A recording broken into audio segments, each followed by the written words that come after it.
And it's back to the office. Good morning. Welcome to you. This is the first Sunday of Christmas, Salem Covenant Church, Worcester, Massachusetts. We are very glad that you are here and that you are with us. And so today, after all the celebrating that's been taking place over the last few days, we're going to be brief today. But we are going to think about future. We're going to be thinking about thresholds. And so we're going to sing a few carols together and then listen to a reading by my favorite author here, To Bless the Space Between Us, John O'Donohue, who will get us to think about moving forward, the thresholds that we are on, how we are going to make those changes and move into the future. So blessings unto all of you. Stay with us. Let us sing some carols together.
So much of our time these last few days and weeks has been thinking of the year 2020 and just how very difficult it has been.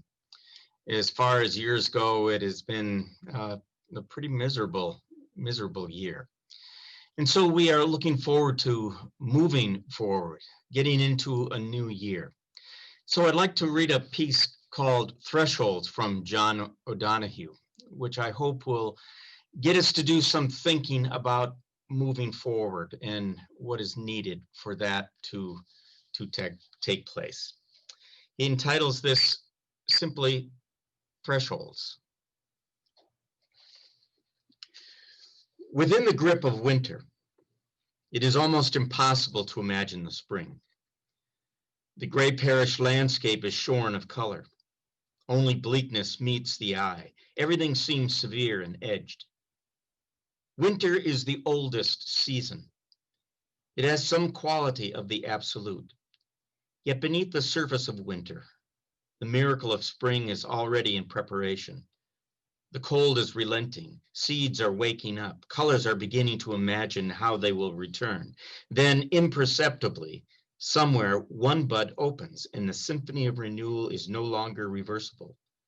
From the black heart of winter, a miraculous breathing plenitude of color emerges. The beauty of nature insists on taking its time. Everything is prepared, nothing is rushed. The rhythm of emergence is a gradual, slow beat, always inching its way forward. Change remains faithful to itself until the new unfolds in the full confidence of true arrival. Because nothing is abrupt, the beginning of spring nearly always catches us unawares. It is there before we see it, and then we can look nowhere without seeing it. Change arrives in nature when time has ripened. There are no jagged transitions or crude discontinuities. This accounts for the sureness with which one season succeeds another. It is as though they were moving forward in a rhythm set from within a continuum. To change is one of the great dreams of every heart. To change the limitations, the sameness, the banality, or the pain. So often we look back on patterns of behavior, the kind of decisions we make repeatedly and that have failed to serve us well, and we aim for a new and more successful path or way of living. But change is difficult for us. So often we opt to continue the old pattern rather than risking the danger of difference. We are also often surprised by change that seems to arrive out of nowhere. We find ourselves crossing some new threshold we had never anticipated. Like spring secretly at work within the heart of winter, below the surface of our lives, huge changes are in fermentation. We never suspect a thing.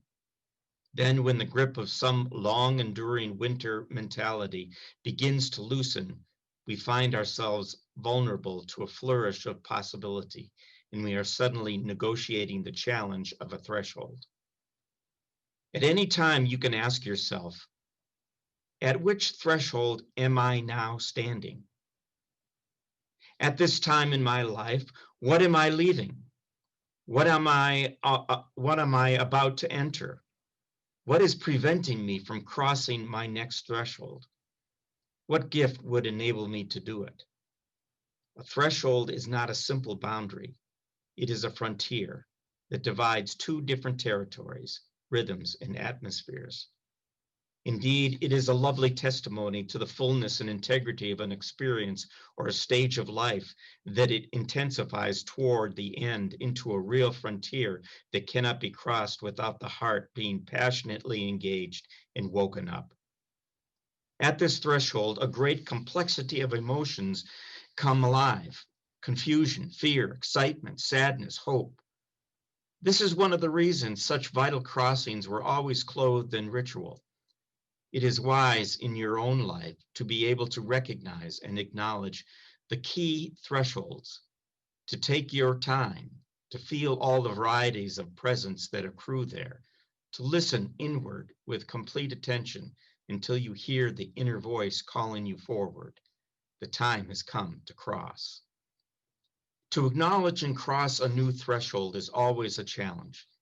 It demands courage and also a sense of trust in whatever is emerging. This becomes essential when a threshold opens suddenly in front of you, one for which you had no preparation. This could be illness, suffering, or loss. Because we are so engaged with the world, we usually forget how fragile life can be and how vulnerable we always are. It takes only a couple of seconds for a life to change irreversibly. Suddenly you stand on completely strange ground, and a new course of life has to be embraced. Especially at such times, we desperately need blessing and protection. You look back at the life you have lived up to a few hours before, and it suddenly seems so very far away. Think for a moment how, across the world, someone's life has just changed, irrevocably, permanently, and not necessarily for the better. And everything that was once so steady, so reliable, must now find a new way of unfolding. Though we know one another's names and recognize one another's faces, we never know what destiny shapes each life. The script of individual destiny is secret. It is hidden behind and beneath the sequence of happenings that is continually unfolding for us. Each life is a mystery that is never finally available to the mind's light or questions. That we are here is a huge affirmation. Somehow life needed and wanted us to be here. To sense and trust this primeval acceptance can open a vast spring of trust within the heart. It can free us into a natural courage that casts out fear and opens up our lives to become voyages of discovery, creativity, and compassion. No threshold need be a threat, but rather an invitation and a promise. Whatever comes, the great sacrament of life will remain faithful to us, blessing us always with visible signs of invisible grace. We merely need to trust. We merely need to trust. So what threshold are we on? And what threshold are you on? What do you think is just bubbling under the surface of things in your life? What is it that is bubbling just under the surface of our life here at church? We merely need to trust that the Spirit is in all of that.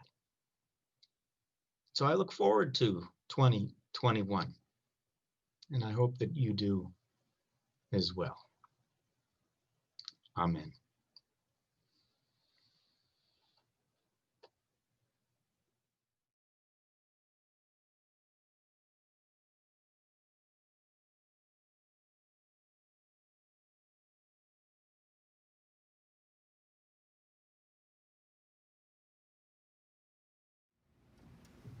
Okay.